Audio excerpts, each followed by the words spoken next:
আসসালামু আলাইকুম রহমতুল্লাহি ওয়া বারাকাতুহু। আলহামদুলিল্লাহি রাব্বিল আলামিন ওয়াসসালাতু ওয়াসসালামু আলা রাসূলিহিল কারীম আম্মা বাদ। আমি আজকে গাছ ও মিম্বারের কান্না রাসূলের জন্য করেছেন সেটি নিয়ে আপনাদের সামনে উপস্থাপন করতে চাই। রাসূল সাল্লাল্লাহু আলাইহি ওয়াসাল্লাম যখন মসজিদে খুতবা দিতেন তখন একটি খেজুর গাছের কাণ্ডের উপর বসে দাঁড়াইতেন, ভার দিয়ে দাঁড়াইতেন।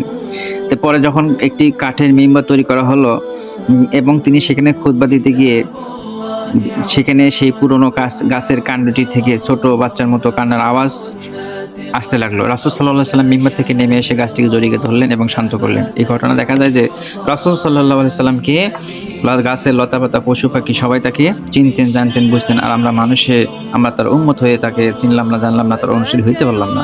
আমরা সবাই চেষ্টা করব তাকে চেনা জানা এবং তাকে অনুসরণ করতে। অনুসরণ অবশ্যই করব। আমি এইসব বিষয় নিয়ে রাসূল সাল্লাল্লাহু আলাইহি ওয়াসাল্লামের জীবনী এবং ইসলামের বিষয় নিয়ে আপনাদের উপস্থাপন করব। আমার চ্যানেলটাকে সাবস্ক্রাইব করে আমাকে অবশ্যই উৎসাহিত করবেন।